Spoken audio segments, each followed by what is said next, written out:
All right, welcome to February's edition of the Cyber Lookback here on IronNet's LinkedIn platform. Thank you so much for joining us. I am here with two incredible individuals, the first of which is our threat analysis team lead. He is a fantastic resource. I've had the pleasure of working with him a number of times, and I have another webinar with you tonight, I believe. Peter, we do indeed. Rydzynski, thanks so much for joining us today. Absolutely, happy to be here. The next individual, I had the pleasure of threat hunting in client environments for, probably over a year with. Fantastic individual, quick learner, crunches learning curves, and is fantastic at his job, which is why we begged him to be on the show with us. Brett Fitzpatrick, thank you so much for joining us today. Thanks, Joel. Great to be here. You got it. So a lot has happened in 30 days, and that's why we're bringing this to you with a recap and a look back into what's happened over the last 30 days. Now, SolarGate is still front of mind for everything, right? And it's really drowned out a lot of the other noise that's happened in the cybersecurity world. So we will be touching on some of the fallout of SolarGate and SUNBURST. But before that, I want to kick it over to Peter for a few of the top articles that you may have missed in the last 30 months. Peter, will you take it away? Absolutely. But I'm actually going to move it over to Brett because he's going to talk about our first article here. Cool. Well, I was hoping I was get the first one. All right. So this one's actually something that's dear to my heart. And so a security researcher by the name of John Page created and launched a new malware vulnerability site dubbed malvuln.com. Now, this site is a site that would like to collect from defenders and give a potential future outlook of potential ways we can maybe hack back or prevent malware from in our environment. So what this site is basically like a vulnerability site for software, but more towards malware. So at this time of the writing, there were 65 malware samples hosted on this site, and it's organized in a similar structure as this CVE vulnerabilities that you know with software. So you'll see like the malware vulnerability identification number, and then the date and specifically when the tag they add to the vulnerability. So there's two main discussion points I want to bring up with Peter, and the first one being obviously now with this site that's collecting all these vulnerabilities for a specific malware, it's going to give attackers or defenders a proactive look into gaining information that the malware authors may not have intended to be exposed. And the other latter being that some of these vulnerabilities discovered actually let another attacker use that vulnerability to gain privileges in a specific environment. So if I can use a vulnerability for privilege escalation, that's another vulnerability introduced into these systems. So Peter, what's your two takes on those? Yeah, I mean, it is definitely difficult to look at this and understand what direction this is going to go. If this is going to be more helpful for defenders or more helpful for attackers, it's unclear now. But you do bring up two very valid points, which is firstly, introducing vulnerabilities into networks through the malware that's actually installed there is something we've never seen before. Really, you haven't really heard about people, a second attacker exploiting a vulnerability in malware that has already been dropped on a host, or even simply that first attacker introducing vulnerabilities specifically unknowingly through their malware, and then maybe now that this website exists, going back and leveraging that vulnerability that they didn't know they had introduced for further privilege escalation. Yeah, it's definitely a little bit of a mind bender here because it sort of just flips, the tables have been turned on what we typically see with vulnerabilities. But the other point you mentioned, Brett, which is somewhat of a concern for me, is that it does expose companies, or I should say attackers, for hackback. It gives companies the opportunity for potential hackback actions. And I don't think that this is something we want to encourage in cyberspace. I think that we want to really set some good guidelines on how companies interact when they are hacked.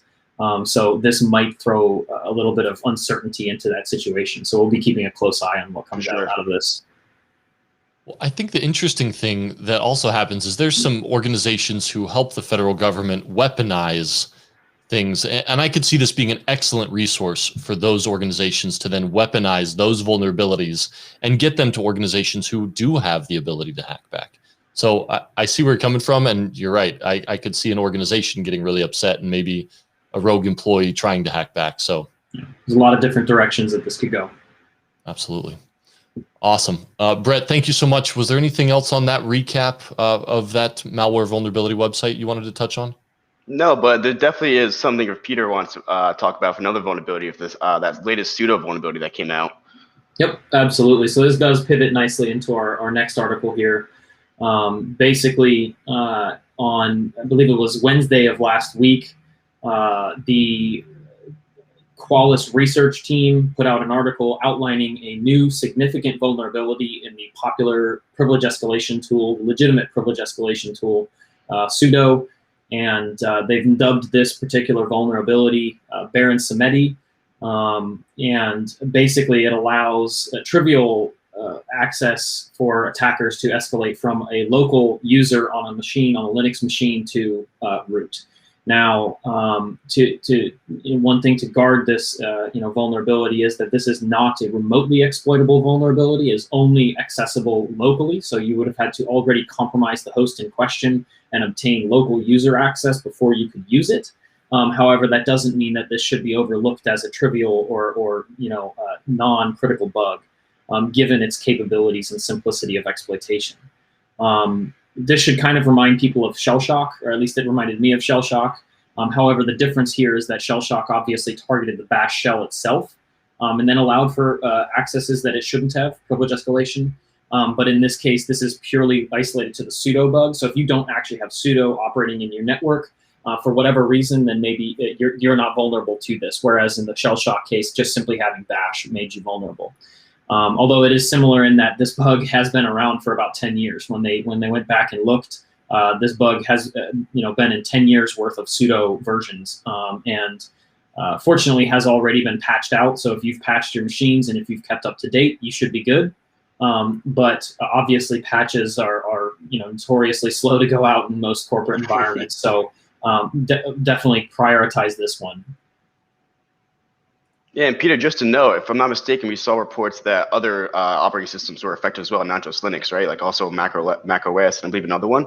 That's correct. Yeah, you're absolutely right. We did see original indications that the Qualys team had tested this on a select few versions of Linux, common versions of Linux seen in enterprise networks, Fedora, Ubuntu, and CentOS. But beyond that, they hadn't actually gone in and confirmed that. And we're getting updates now on the daily that show that this is indeed capable, or a vulnerability that is exposed on other common operating systems like Mac OS, Solaris, and a few others. So yeah, if you have any old version of pseudo that's before the version 1.9.5, you should be updating. So yeah, that means I need to go get back on my other devices and push some updates. Please do.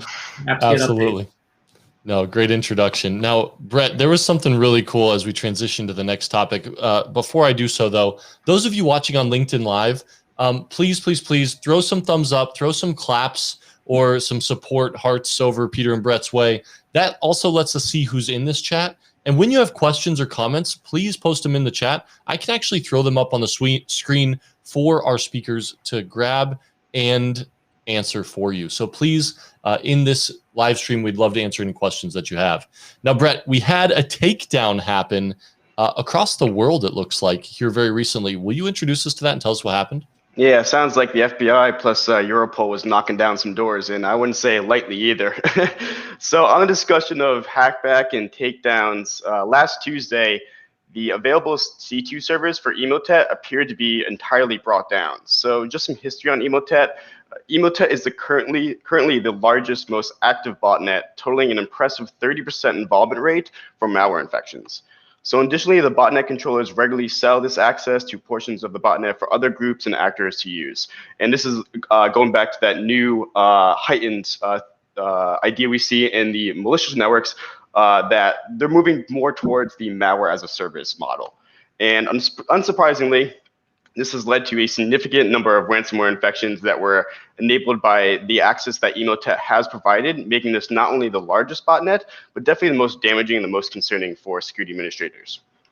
So a coordinated effort by law enforcement authorities across Europe, so Netherlands, Germany, also in the North America from the United States, Canada, and then United Kingdom, France, Lithuania, and Ukraine, all worked together with internet service providers and essentially performed a massive joint legal and physical takeover of those Emote C2 servers. So we saw a forced all traffic being routed through the law enforcement controlled infrastructure. And we saw effectively those malware servers being shut down, and any current infections also their C2 servers. Now that they're when those hosts went to go beacon out for C2, there was part of the infrastructure that was actually hosted in countries where those law enforcement agencies did not have the power to take down. But what they could do is with the internet service providers actually tell that hey, we're not going to accept these routes that these internet service providers that we're not engaging with and not complying with us. We're not going to basically comply with them. So that when those routes start failing over, those C2 all those hosts that needed to perform C2 are now going to start C2ing to the actual law enforcement controlled infrastructure. So now they can actually initiate those those shutdown commands and actually take over the botnet. Some other just tidbits. So Emotet's also known to have some stealer capabilities, and unfortunately during the takeover, a database of compromised emails and credentials were discovered. And the Dutch National Police have hosted a website where you can actually check to see if any of your information has been compromised. So I just want to do a huge claps, like 2 rounds of applause for all the law enforcement agencies, all the personnel that worked in that takedown. This is awesome stuff. Like, again, Emotet, 30% of all malware infections relates to Emotet. So this is a huge, huge win for the security industry. But I'll caveat with Peter, you and I track Emotet for the past couple of years, and we've seen multiple takedown attempts. We know that you can't cut the heads off the snakes. They'll just come right back. So what's your thoughts on this? I mean, I know we did have some physical takedowns where people were, handcuffed. Their Lamborghinis outside were impounded. But what do you think about this one? You think it's, things the last time we see Emotet? Well, to directly answer your question, absolutely not. If anyone thinks this is the last time we see Emotet, they're wrong. But I don't want to take away from the achievement and the accomplishment that this represents. And furthermore, we at IronNet really firmly believe in collective defense, and this is just another example of collective defense. We operate on the network security side, behavioral analytics and things, but that doesn't mean that collective defense doesn't apply to every other element of cybersecurity. And this is a perfect example of, as you mentioned, Brett, the world coming together and saying, hey, this is a problem. We need to address this. And so I really want to highlight a particular fact that you pointed out here, which is there were countries that the C2 servers were stood up, and we did not have any way to go into that country and shut those C2 servers down in a sort of legitimate process. And so it did take some courage from internet service providers in other countries to say, hey, we're going to actively block the routes to those malicious C2 servers, even though we don't control the routes there or the actual servers themselves. And that's pretty remarkable because onto that point, actually, do you think they overstepped their bounds a little bit? There's an argument to be made for that, but in this case, I don't think so. I do think that we're in a point where policy is too slow, and we need to, I agree. We live in a very interconnected world, and things can't keep up. People need to start stepping up and having some courage and saying, hey, that's wrong. Obviously, we need to be very careful with that because you do not want this to be applied in the opposite case where we're actually blocking legitimate access to the internet, free and fair, open access to information. But obviously, that's not what was going on here. And their blocking was incredibly selective, which means that you didn't have additional fallout that impacted that free, fair, and open access to information. And so as long as we have that assurance that is implemented correctly, this is the kind of action we want to see more in the future. And like you said, Brett, big claps to everybody who took initiative and stood up and had the courage to say, this is bad, we need to address it, even if we don't control those servers, and even if this is a ethically precarious direction to go. I love it. And I think what is really cool is that since they've done this coordinated effort, hopefully a joint task force comes out of this and it can be used in the future. But I think both of you gentlemen are right. I don't think we have seen the end of Emotet yet. But it's important to remember at the end point, there's somebody on a computer managing these C2 servers. So there are people who can be arrested. Check out YouTube. There are videos of it happening. So to keep us on time, though, we do got to move on to the next one. We could probably talk about this one for quite some time. The Lambos and silver bars they were counting after arrests. But Peter, we're jumping into SonicWall debacle that's happened recently. Will you kind of jump us through the hoops on this one? Yeah, this is an unfortunate instance. SonicWall appeared to have been hacked on Friday, January 22nd. They posted a statement outlining that they had been breached. There was even some speculation that ransomware was involved. But within that notification, that original notification, they stated that there was a probable 0-day vulnerability that was exploited in one of their applications, one of their servers. And it essentially came down to the remote access gateways that they have, specifically their, it was their secure mobile access gateway, the 100 series. So it's a very specific server product that they offer. But obviously, given the fact that we're in COVID times and everybody's working remotely, that's a pretty big deal. And unfortunately, given the fact that you heard the verbiage around a probable 0-day, that indicated that they were not sure that a 0-day was involved. And in fact, a few days later, they came out and said, we don't suspect it was a 0-day. We think it was just password spraying and illegitimate access through other standard access means, not a 0-day. And then after that, they came back and said, no, it was indeed a 0-day. And so you can see the flip-flopping and the lack of good communication has caused a lot of uproar and uncertainty. And specifically, one of the problems with that is because they weren't able to identify that 0-day, we're now seeing reports today of that 0-day being actively used in the wild now that some additional attention has been paid. And patches have not been released because they hadn't been able to identify it. So there's this time delay between when people knew that this was happening and then attackers took interest and started leveraging that 0-day between when this patch has actually been released. And so I believe it was actually Tuesday of this week that a patch was released. However, many organizations were not able to patch it in the interim. Sadly, their recommendations, SonicWall's recommendations for this were to create an IP allow list for all of your hosts connecting into that VPN endpoint, which is clearly an untenable solution. I mean, if we could do that, we would have done it already. But given the remote nature of work and things, this is not a reality that can be used. But one thing that we always harp on here, and that obviously is a relevant point, is two-factor auth needs to be implemented. This is another example of, yep, you could have a 0-day, but if we have two-factor auth enabled, that should at least make things more difficult. It's just an extra thing that has to be another hoop that has to be jumped through. Yeah. Now, Peter, first of all, I'm amazed we aren't enforcing two-factor authentication on everything yet. Is anybody else surprised? But also, my question is there any indication of who did this? No, unfortunately, we don't have any indications currently. No reporting around who did it or what their purpose was. However, obviously, like I said, there were some rumors that ransomware was involved, unconfirmed. I can't it's just pure speculation at this point, but that would give us a hint as to who it was who was involved. At the same time as I say that, I have to also concede that, on our very last webinar, we talked about ransomware as a distraction technique. So, you never know. It could actually be a highly sophisticated attacker using ransomware to muddy the waters and cover their tracks, or it could be purely your standard ransomware crews, Emote, who knows, right? So ultimately, at this time, it's unclear, but a patch has been released, and hopefully people are implementing those quickly. Man, but if that's true, would this be the first time we've seen ransomware used as a distraction to then implement a 0-day?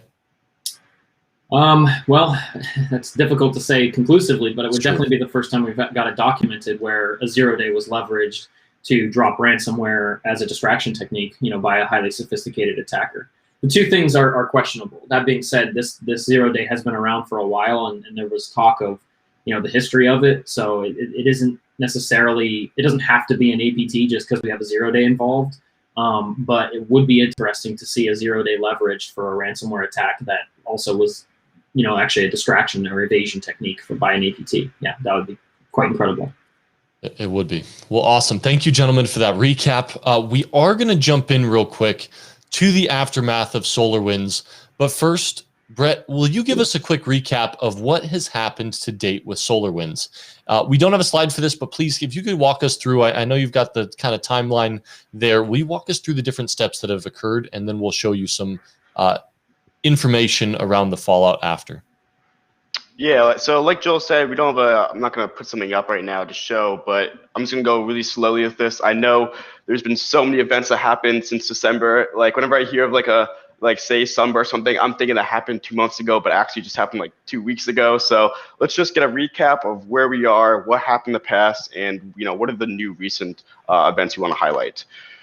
So starting from the beginning, back in December 8th, we saw the FireEye first release that their red team tools are potentially exposed, right? And then a few days after, FireEye discovered the SolarWinds breach, and then they alerted SolarWinds, I believe, to CEO a day after.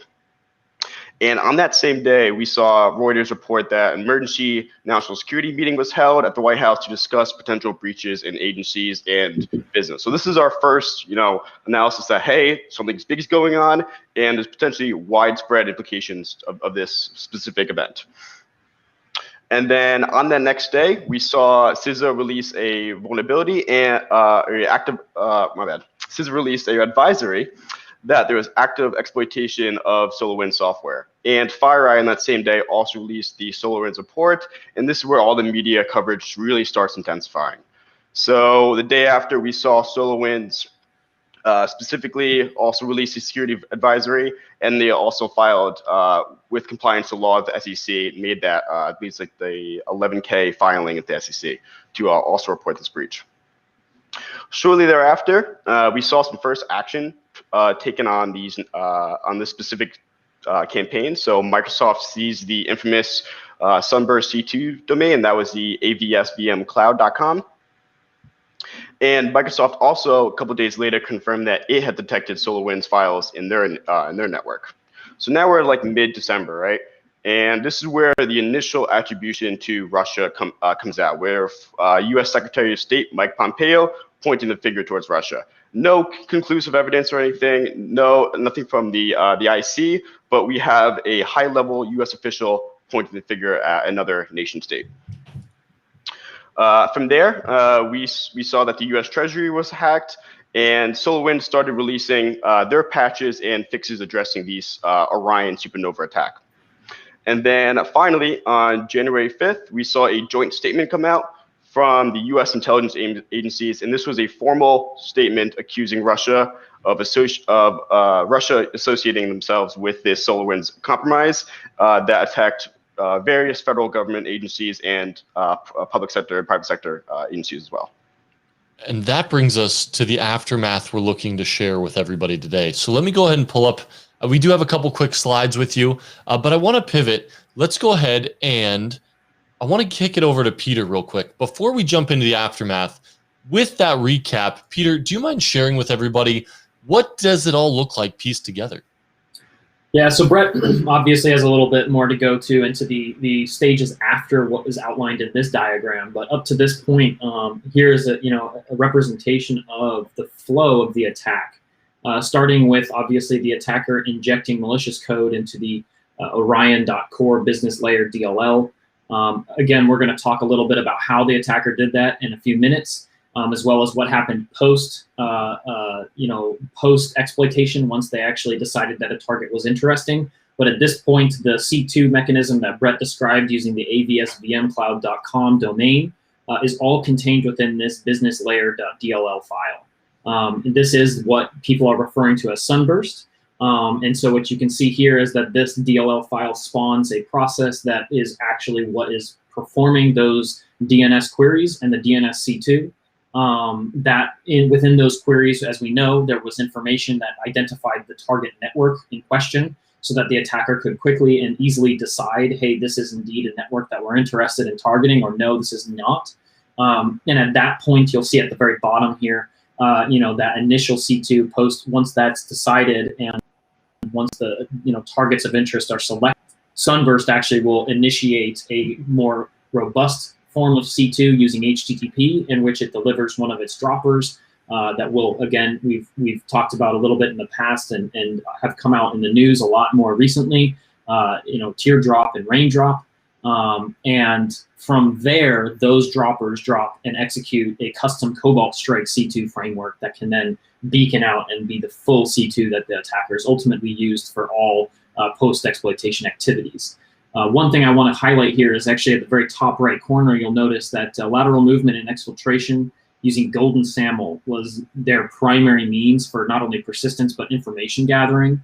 And basically what that refers to is the fact that the attackers quickly moved off into cloud environments and other federated account environments that allowed them broad access to jump not only from the company that they had targeted, but to any other company that they may connect to in a way that they could use a golden SAML or something to actually breach and get into that network. So yeah, it is a very tricky attack because unfortunately what you see outlined here is only the very, very beginning of the attack, and the real meat of what defenders need to be paying attention to is not contained here. It's really in all of the additional post-exploitation activities that took place, which is very challenging to scope out and identify.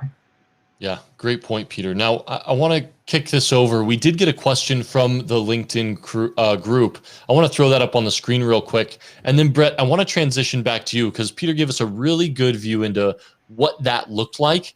But then let's figure out what happened since, right? And the accusations that have flown ever since. So first, the question, throwing that up on the screen, a LinkedIn user, and I'm not actually sure who said this, but I'll get to the bottom of it here momentarily. They said, I saw that they considered SolarWinds a supply chain attack.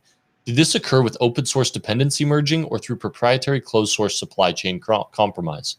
And I'll kick that over to you, Peter. Yeah, it's a fantastic question and was absolutely what was on our minds all the way up until, I'm not exactly sure the date that this particular news reporting came out, but Crowdstrike put out their very thorough reporting on the means to which the Russians actually were able to insert and install this code into the DLL.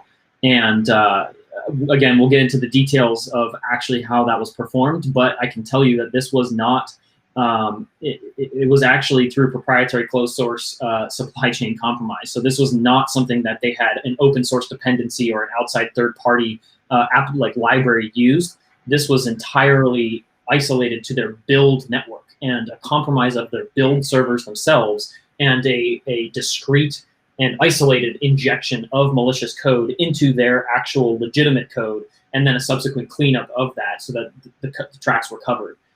Again, very sophisticated. We'll get into some of the details and what that malware was actually called and how it operated in a few minutes, but it was indeed a direct targeting of SolarWinds, not a third-party library that was used or any other outside open source software. Great question, though. That is a great question, and the person who asked its name is Benjamin L., blockchain engineer. So thank you, sir, for the question, and we will circle back on that here in a bit. But first, Brett, back over to you. So since that initial, release, what accusations have then flown since? Yeah, so again, after the U.S. intelligence agencies formally accused Russia, a day later, and I'm not going to emphasize this slightly, New York Times put out a bold report that American intelligence agencies are examining the role of Jetbrains Teamcity, their continuous integration software and their deployment software, what that may have potentially played a role in allowing the Russian attackers to introduce a backdoor into the client software. And again, I do want to note that this claim still seems baseless and it has not been verified.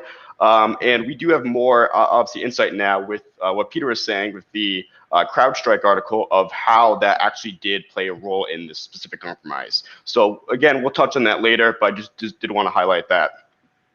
And then so after that, in mid-January, Kaspersky put out a blog post outlining specific code fragments that they found in the SolarWinds attack that were also found in malware that was used by the Turla hacking group. And this is a infamous APT that's affiliated with the Russian security service. I believe there's other names for Turla. I can't think off the top of my head right now.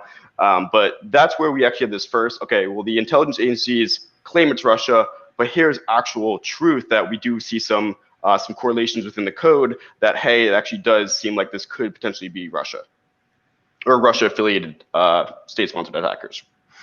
And then on 18th, this is when the semantic drops the article on Raindrop. So Raindrop was an additional piece of malware that was used in the SolarWinds attack, which was used against a select number of victims. That's another good point about this.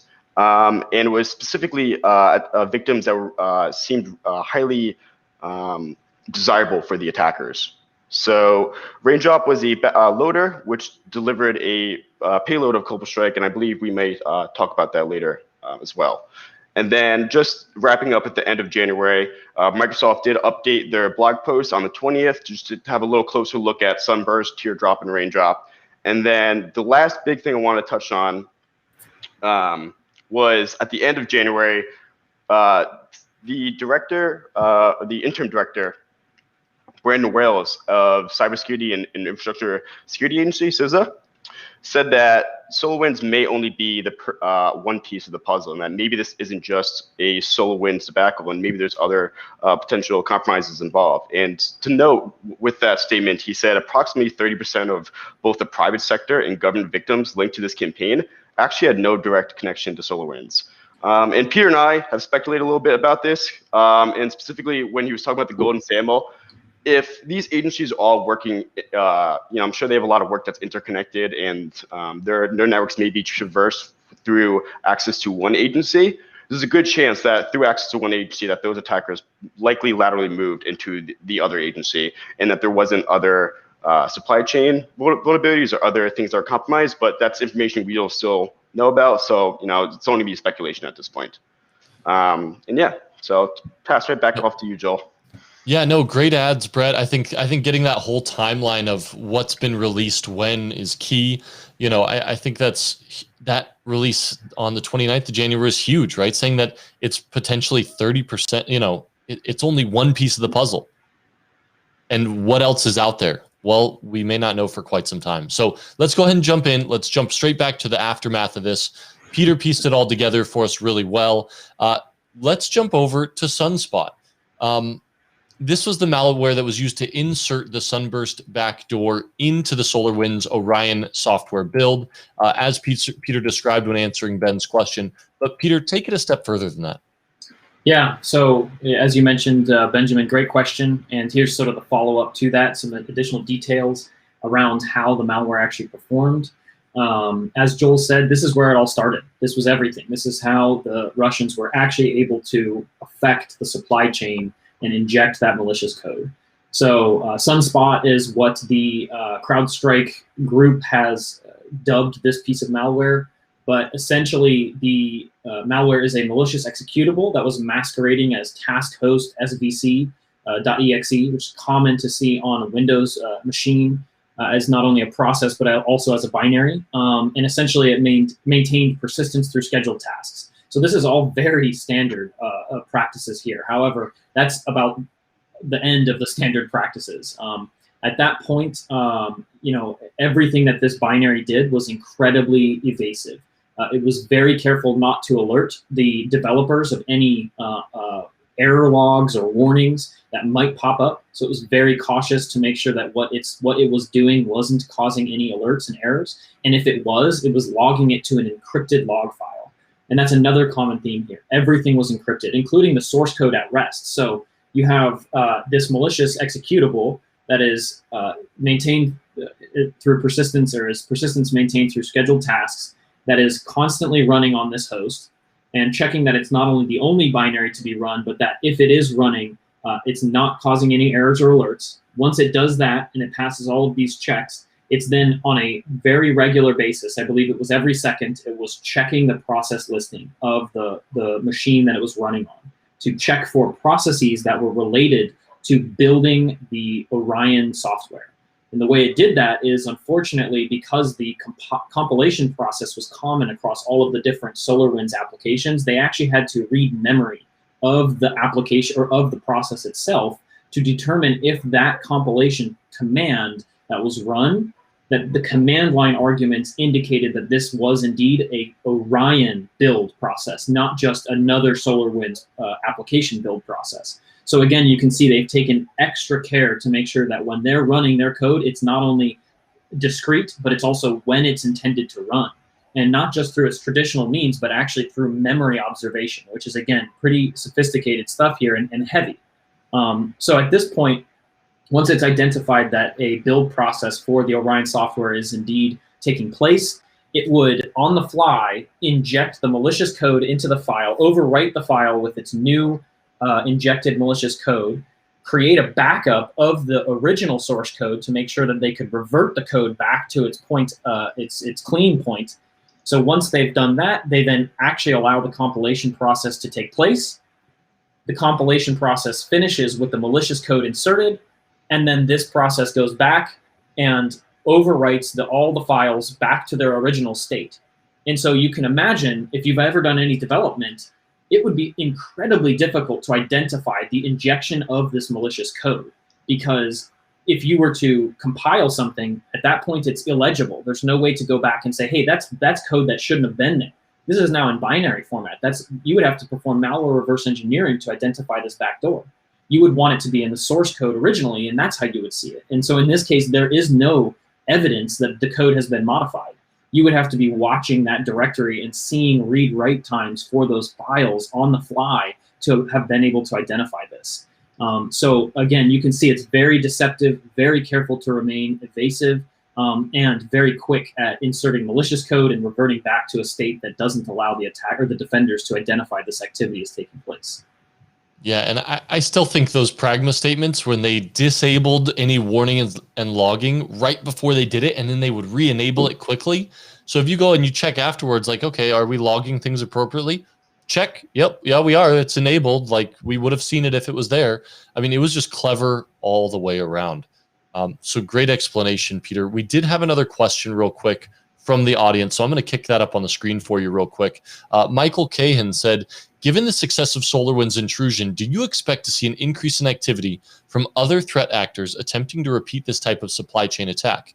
Are there any indications companies are planning to focus more on cybersecurity as a result of this? Brett, I'm going to kick this one over to you. Yeah, great question, Michael. So first I want to say is definitely we're going to see supply chain attacks in the future. It's definitely not going to be the first time we see it. I don't know if we're going to see attackers specifically target SolarWinds again. Obviously, you know, they are juicy and they do have access to a lot of different organizations, both public and private sector. But I definitely suspect them to look at other potential supply chain targets. And this actually brings us into a discussion I wanted to have with Peter and Joel was, okay, well, we're obviously going to see these policy implications and all the aftermath of the supply chain attack.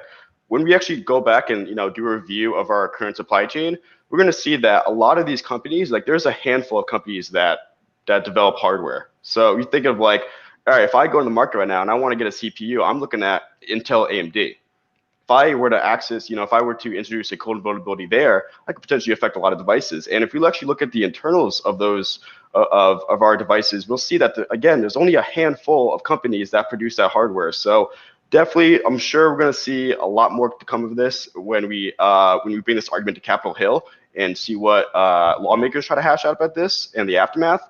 But again, I'm sure we'll be seeing more supply chain attacks in the future. Yeah, great point. And I see Peter wanting to jump in here real quick. Go ahead.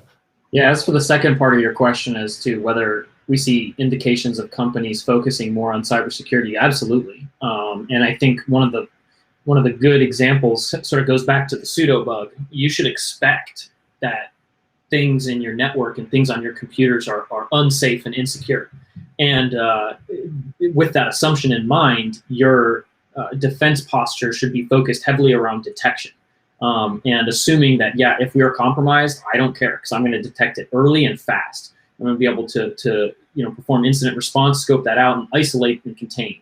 Unfortunately, that is not something that we are currently in a place to do rapidly and well, but it is something that I think defenders and CISOs and executives are learning more and more, that we need to start assuming that things in our network are bad. So just because we're getting an update from SolarWinds, and that's a legitimate company for a legitimate application that we're running in our network, we need to treat it as if it's an unknown entity and could potentially be malicious. So we need to scrutinize the traffic coming out of that.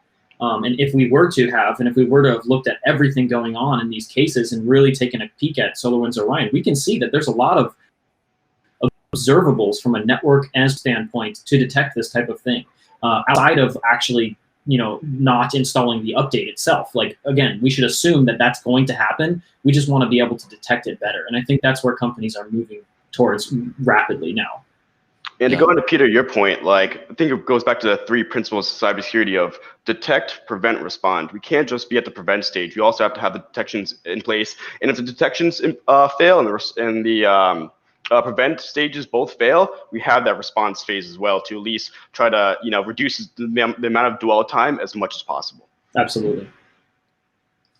Yeah, so I think those are all great points. I think especially we have not seen the end of advanced threat actors exploiting software development lifecycle and DevOps. I think that now that they saw how pervasive that this was, and that whether it was the Turler group or not, they were in the position of being able to select their targets as they deemed fit, right? Because they had so many opportunities. That's the ideal place to be in if you're an attacker. So I think this will not be the end for sure. So excellent question. We did have a follow-on from David Lothrop. He said, any word on escalation of CMMC to address supply chain at a Fed requirement level and also private sector? I'll actually take this one. I know that CMMC is working on baking in supply chain security into that process. And especially with this in private sector, people are scrutinizing their supply chain even further, right? It's not just the updates from new security vendors who are compromised, but building security into that testing life cycle. So I think that's a great question as well, David. Any further comments on this question from either of you gentlemen?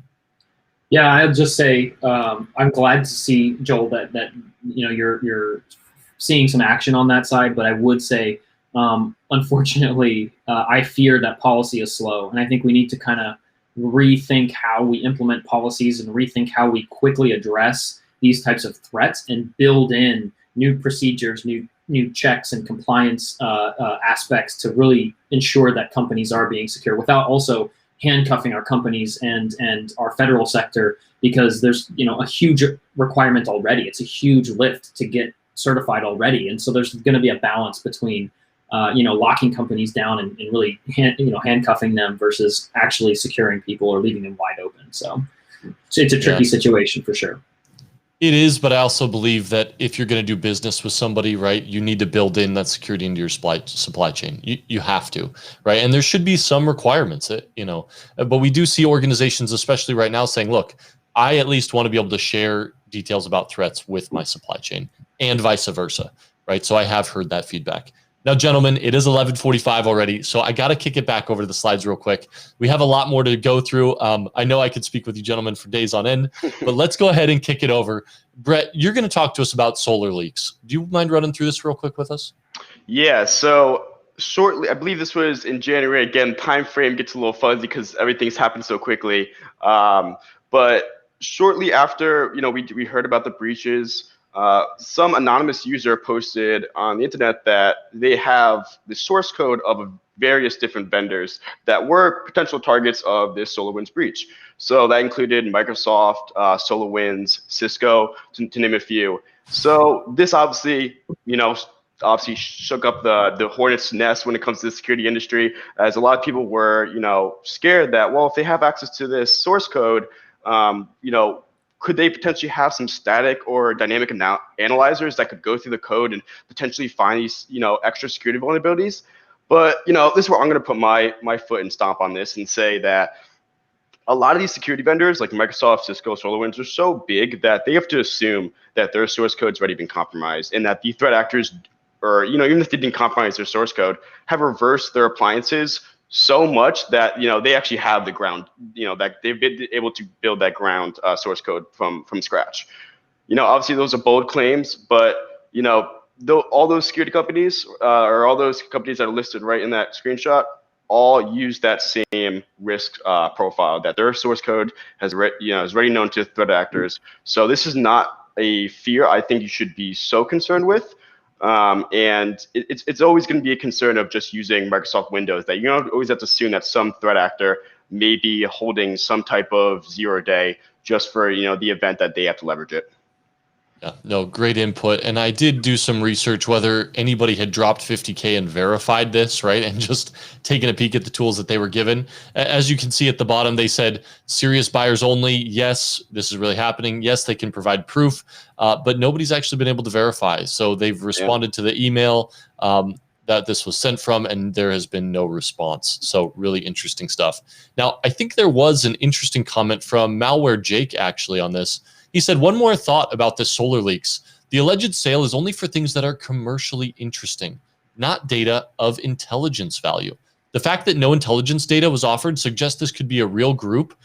A pure play scammer would probably offer alleged data from those organizations too. They might even get some other intelligence orgs to bite on the offer. At these prices, nobody's buying any of this commercial data, so I'm still leaning towards attribution misdirection. Peter, do you have any comments on this? Yeah, I couldn't agree more. It doesn't sit right. The way that they announced it, I mean, they posted it on Reddit, which is not necessarily unheard of, but then, like you said, combine that with the fact that they were offering purely just the, commercial software and none of the intelligence. Obviously, we've seen through all of the reporting coming out of this is that the source code was the last of our concerns.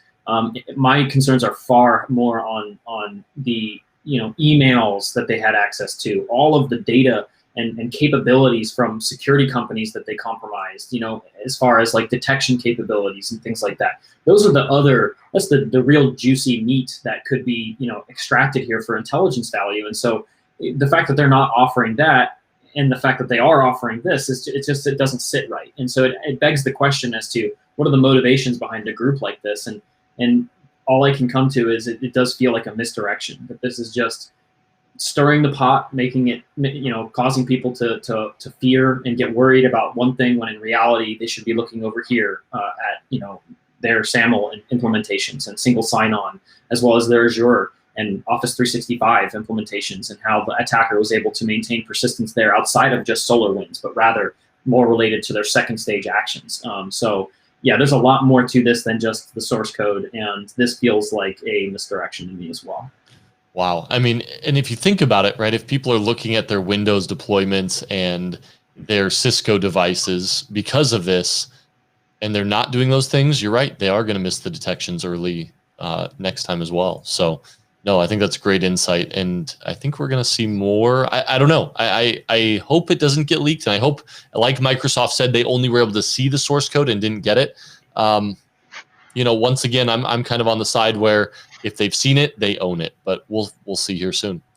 So next up is the security vendors. This is not the end, right? Peter, continue on for me. What is the implication of these security vendors also being breached? Yeah, so I'm going to really rush through this, but there's a lot of good details that have been posted out there.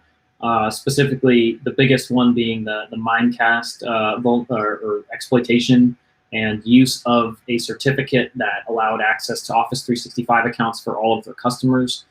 So the compromise of that certificate was huge. Now, granted, mostly cleaned up at this point, but still a big deal. And this goes back to what I was saying before about, we should really be paying attention to the second stage actions here, not the original actions and not the source code that may or may not have been actually compromised.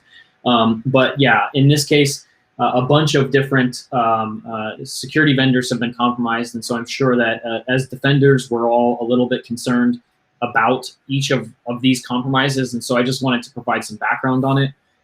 Basically, Mimecast, again, is probably the most concerning of the breaches due to the scope and nature of what they were, the services that they were offering.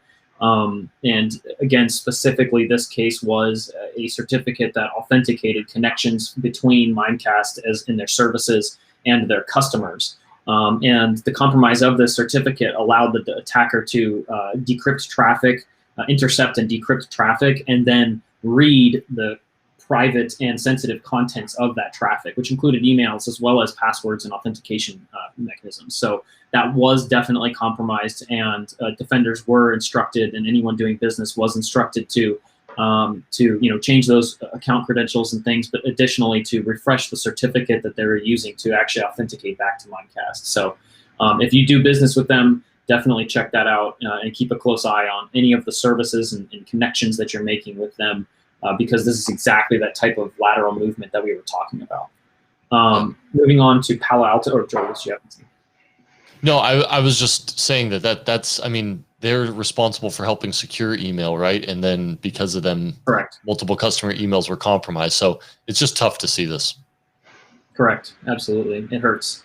But Palo Alto, good news here. They did detect 2 of the incidents that were related to the SolarWinds second stage activity. However, because they were using Cobalt Strike beacons, they were easily identified and stopped.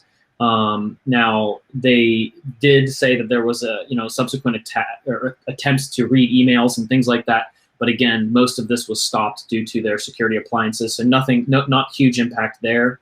Now, granted, they were able to detect this, as I mentioned, back in September, October. So you may be asking, well, why didn't we hear about this till December? Sadly, they were unable to link the second stage actions back to the original infection from SolarWinds. And so they were just unable to tie that back and report about that. And so that's why that went undetected for the subsequent 2-3 months after that. Malwarebytes was also compromised. Interestingly, they were not a customer of SolarWinds. However, they were targeted through that connection back to their Microsoft services that they use, specifically an email security application that had high privileges in Microsoft Office of 0365. So this goes back to Mimecast. It's more than likely that was the way that they were compromised. And again, those high levels of permissions between the 2 environments allowed them to pivot and move laterally into Malwarebytes.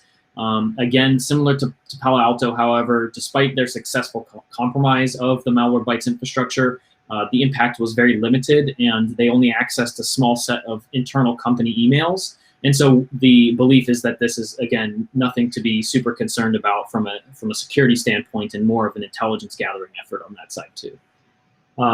Another big one is Crowdstrike. Crowdstrike, a very similar pattern of attack from Malwarebytes, where a reseller was compromised and used to gain access to their networks. Again, very similar to Malwarebytes, where they attempted to gain further access and read emails. However, although they were able to make certain API calls, they were unable to actually read and obtain emails through that. So again, minimal exposure here. One thing to note is that Crowdstrike did release a tool that will help defenders because of their investigation. They released their open source tool that they created to identify how the attackers got in and highlight any insecure configurations within their Azure implementations that the attacker took advantage of. And so it's a phenomenal tool that defenders can use, not only to identify maybe how the Russians were able to do this in their networks, but furthermore, how maybe in the future they can prevent attacks like this as well. Yeah, no, that's a great point, Peter. So there is the CrowdStrike reporting tool. There's also an open source utility named Hawk. And then CISA also released theirs named Sparrow. So if you do have Azure environments, please download these tools, run them, dedupe them, and then analyze the accounts that are listed after the output of that tool. I do want to jump back over to Brett real quick. You touched on JetBrains really quickly, and you have about 2 minutes for this, but do you mind jumping into the article that discussed more about Teamcity and JetBrains, Brett? Yeah, sure. So specifically with the JetBrains and the Teamcity debacle, where was Teamcity actually compromised? It actually appears, so just to reiterate some of what Peter was talking about with CrowdStrike and their analysis of it, it does appear that they were actually injecting their code during the compile process when it was actually building the Orion software. So on deployment, when it actually compiles the software, it's going to silently inject their malicious backdoor into that code so that it's completely hidden from the user. So, if you think about a user when they submit a PR to GitHub, I know if within our own company, one of our protections in place is a simple security protection is having another reviewer on that source code. So someone can go in and see exactly what code changes I'm making, and if they could actually approve that before it gets merged into our code base. So that's one simple check, right? But if this backdoor is actually just getting injected into the compile process, then the actual people who are writing the code, the developers, are not going to see that source code. So they're going to be completely blind to this whole the actual backdoor getting compiled into the code. I did want to also talk with you, Joel and Peter, on the use of Cobalt Strike. So I know I have my opinions. Peter, you have your opinions. Joel, I'm not sure which side you take, but I'm on the side of using Crowdstrike does not make you a less sophisticated attacker. I think Crowdstrike, if you customize your beacon payload, to not using the Crowdstrike defaults, it's a highly malleable C2 profile. You can customize it to wherever you want. If you want to use domain fronting per se, it supports that. If you want to inject into like different processes, it has all those capabilities, which for a sophisticated attacker to develop, they're going to need a whole development team just to create that C2 framework. So by using this, you not only your speed to actual execution is decreased a little bit, but you also have the opportunity for misattribution, where anyone can get Crowdstrike off the internet. Sure, it costs $3,500, I think, for the subscription, but we all know that most actors will just hit the free trial and abuse that. So, I might take on Crowdstrike. Peter, Joel, what's your takes? Yeah, I am conflicted for sure, because although the points that you make are valid, Crowdstrike in an attack like this is a little bit surprising to see used, because they went all out on their initial stages, not only building a custom injector to put malicious code into the source, into the source code of supply chain or of Orion, but then subsequently they used, DNS tunneling and a highly customized C2 framework originally to then ultimately just drop Crowdstrike. It's a little bit strange to see that, all this custom tooling built, and then their final stage of attack goes back to something that's not only very common, but is also fairly trivial to detect in certain cases, like we saw with Palo Alto. That being said, sorry, Brett, go ahead. No, I was going to say, my only caveat to that was, what do you think is likely the most potential stage for them to be detected? And I'm thinking just their C2 comms. So by using like Crowdstrike as like the part that's likely going to get detected, their customs tool set is still preserved and not burned. And you know what? I can't argue with that point, because what we can do is go back to Palo Alto and say, hey, they caught it. They did detect it. And exactly like you just said, they were unable to tie it back to the update from Orion. And so you're absolutely correct. However, what I don't know is, if they were to have used a custom C2 framework, would that have then immediately triggered Palo Alto to take different actions through their incident response? And we'll never know. We won't know that. But I can say you're correct. It appears that statement is still valid, where they used Crowdstrike and it was impossible for defenders, even if they were able to detect it. They were unable to tie it back to the Russians and tie it back to this supply chain attack, and give the community greater awareness of the attack that was going on. They just thought it was an isolated incident of standard Crowdstrike beaconing. It is a tricky one to ponder, because we don't get to see the other half of it if they had used custom C2. But yeah, valid points. No, and I think valid points from both of you. I have my own opinion, but that's going to have to wait, because it is 12 on the dot.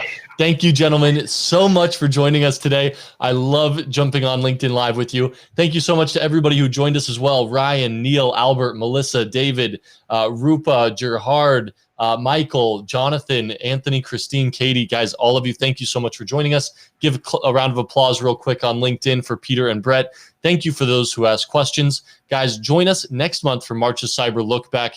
And please reach out to these gentlemen here on LinkedIn if you have any further questions. With that, that's all we have for you today. Guys, thank you once again so much, and I hope you have a great rest of your day. Thanks, everybody. See you, everybody.